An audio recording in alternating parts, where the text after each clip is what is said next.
ನೋಡಿ ಆ ಮೊಬೈಲ್ ನಂಬರಿಂದ ಹೋಗ್ತಾಯಿತ್ತು, ವಾಟ್ಸಪ್ಪು ಹೋಗ್ತಾಯಿಲ್ಲ. ಮೊದಲು 24 ಗಂಟೆ ಟೈಮ್ ಆದಮೇಲೆ ಬರುತ್ತೆ, ಇದಾಗಿದೆ ಅಂತ ಬರ್ತಿತ್ತು. ಅದನ್ನು ನಿಮಗೂ ತಿಳಿಸಿದೆ ಆಗಲೇ, ಈಗ 2 ತಿಂಗಳ ಹಿಂದೆ ಈ ಥರ ಎಲ್ಲ ಚೇಷ್ಟೆ ಮಾಡ್ತಿದ್ದಾರೆ ಅಂತ. ಯಾಕಂದರೆ ನಾವು ವಿಷಯ ಎಲ್ಲ ಹೇಳ್ತಾ ಇದ್ದೀವಲ್ಲ, ಹಾಗಾಗಿ. ಮತ್ತು ಈಗ ಇದು ನೋಡಿದ್ರೆ ಇದು ಹೋಗ್ತಾನೇ ಇಲ್ಲ ಈಗ ನಂಬರು.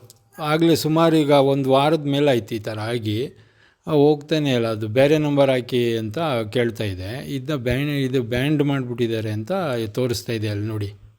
ಯಾಕಂದರೆ ಈ ನಂಬರು ಭಾಳಷ್ಟು ಗ್ರೂಪಲ್ಲಿ ಆ್ಯಡ್ ಆಗಿತ್ತು. ಆ ಉದ್ದೇಶದಿಂದ ಕಳ್ಳರು ಗ್ಯಾಂಗವರು ಈ ಥರ ಮಾಡಿದ್ದಾರೆ ನೋಡಿ. ನಾವು ಮಾತಾಡ್ತಾ ಇರೋದು ಶ್ರೀ ವಿದ್ಯಾಧರನಾಥ ಸ್ವಾಮೀಜಿಯವರು ಅಂತೇಳಿ, ಶ್ರೀ ಆದಿಚುಂಚನಗಿರಿ ಮಹಾಸಂಸ್ಥಾನ ಮಠ. ಇವರು ಈ ರೀತಿಯೆಲ್ಲ ಮಾಡ್ತಾಯಿದ್ದಾರೆ ಅಂದರೆ, ಇವರು ಯಾವ ಸಮಯದಲ್ಲಿ ಬೇಕಂದ್ರೂ ನಮಗೆ ಕೆಟ್ಟದ್ದು ಮಾಡ್ಬೋದು, ಏನು ಬೇಕಂದ್ರೂ ಮಾಡೋ ಅಂತ ಒಂದು ಮೆಂಟ್ಯಾಲಿಟಿಲಿದ್ದಾರೆ. ಹೇಳೋಕ್ಕೆ ಬರೋದಿಲ್ಲ ಯಾವ ಕ್ಷಣದಲ್ಲಿ ಏನು ಮಾಡ್ತಾರೆ ಈ ದುಷ್ಟರು, ಈ ಪಾಪಿಗಳಂತೇಳಿ.